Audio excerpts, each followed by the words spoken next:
እሱ የኦቶማን ኢምፓየር መስራችና ታላቅ ጀግና ነው።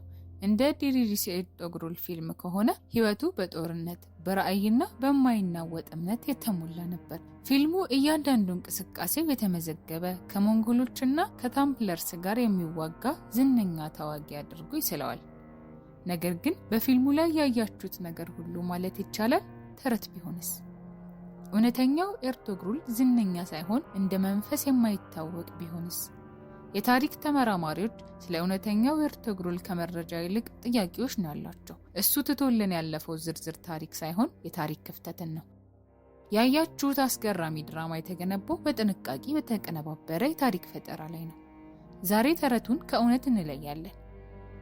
የመጀመሪያው ተረት ኤርቶግሩል በዝርዝር የተቀመጠ የታሪክ መዝገብ አለው የሚለው ነው።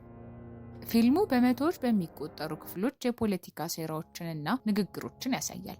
ልክ እንደ ንጉስ የየቀኑ ማስታወሻ የተመዘገበ ይመስላል። ተመልካቾች የሱን ፍልሰት፣ የቤተሰብ ድራማ፣ የፍቅር ህይወትና ጥልቅ ሐሳቦችን ልክ ከህይወት ታሪክ መጽሐፍ የተገኘ ይመስል በግልጽ ያያሉ። ግን እውነቱ ይሄ ነው። ስለ ህይወቱ በእርግጠኝነት የምናውቀው ነገር በጣም ጥቂት ነው። የፊልሙ ዳይሬክተር መህመድ ቦዝዳግ እንደተናገረው ስለ ኤርቶግሩል የተጻፈው እውነተኛ መረጃ ከጥቂት ገጾች አይበልጥም። ለዚህ ሁለት ትልልቅ ምክንያቶች አሉ። አንደኛው የሱ ጎሳ ካይ ነበሩ። የካይ ጎሳዎች በወቅቱ ታሪካቸውን በመጽሐፍ ሳይሆን በቃል ነበር የሚያስተላልፉት። የታሪክ መጽሐፍት የተጻፉት እሱ ከሞተ ከ100 እስከ 150 ዓመታት በኋላ ነው። ያንም ቢሆን ታሪኩ ካፈ ታሪክ ጋር ተቀላቅሎ ነበር። ስለዚህ በፊልሙ የምናየው ገጸ ባህሪ የጸሐፊዎች የፈጠራ ውጤት እንጂ የዳያሪ ውጤት አይደለም። ሁለተኛው በ13ኛው ክፍለ ዘመን አውድ ኤርቶግሩል ዓለም አቀፍ ዝነኛ አልነበረም። እሱ የትንሽ ጎሳ መሪ፣ 400 ድንኳኖች አካባቢና ለሰልጁክ ሱልጣኔት የድንበር ገዥ ነበር። በኋላ ላይ እጅግ አስፈላጊ ሰው ቢሆንም በወቅቱ ግን በቤዛንታይን ኢምፓየር ድንበር ላይ ከነበሩት በርካታ የጎሳ መሪዎች አንዱ ብቻ ነበር። የታሪክ ተመራማሪዎች መረጃዎቻቸውን የሚያገኙት ከብዙ ዘመናት በኋላ የኦቶማን ስርወ መንግስትን ክብር ከፍ ለማድረግ ተብለው ከተጻፉ የታሪክ ድርሳናት ላይ ነው። በፊልሙ ላይ ኢብኑ አረቢ ለኤርቶግሩል መንፈሳዊ መሪ ሆኖ ቀውስ ባለበት ሁሉ እየደረሰ ሲመክረው እናያለን። ነገር ግን በታሪክ መረጃዎች መሰረት ሁለቱ ፈጽሞ ሊገናኙ አይችሉም። ኢብኑ አረቢ የሞቱት በ1240 ዓመተ ልደት በደማስቆ ነው። በዚህ ወቅት ኤርቶግሩል ገና ጉዞን ያልጀመረ ወጣት ነበር። ኤርቶግሩል ዝነኛ የሆነውና የሞተው በ1280 አካባቢ ነው። ሁለቱ መገናኘታቸውን የሚገልጽ ምንም አይነት የታሪክ መዝገብ የለም። ፊልሙ ይህን ያደረገው የኦቶማን ኢምፓየር ከመንፈሳዊ መሪዎች ጋር ያለውን ቁርኝት ለማሳየት የተጠቀመበት ጥበብ ነው። የሰልጁክ ልዕልትና ሚስቱ ሐሊሜት ሐቱን፣ ታማኙ ባምሴ በይረክ፣ እንደ ቱርጉትና ቲተስ ያሉ ጠላቶች እነዚህ ገጸ ባህሪያት በጣም እውነተኛ ስለሚመስሉ አብረውት የነበሩ ይመስላል። ነገር ግን አብዛኞቹ የታሪክ ሰዎች ሳይሆኑ የፈጠራ ውጤቶች ናቸው።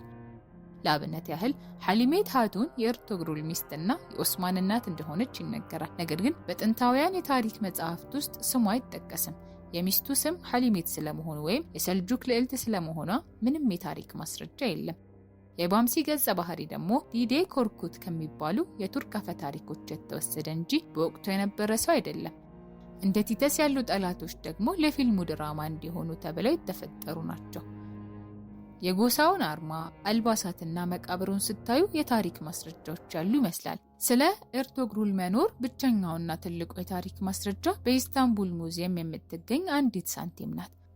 ይህች ሳንቲም ልጁ ኦስማን ያሳተማት ስትሆን በላዩ ላይ ኦስማን ቢን ኤርቶግሩል ቢን ጉንዱዝ አልፕ፣ ኦስማን የኤርቶግሩል ልጅ፣ ኤርቶግሩል የጉንዱዝ አልፕ ልጅ የሚል ጽሑፍ አለበት።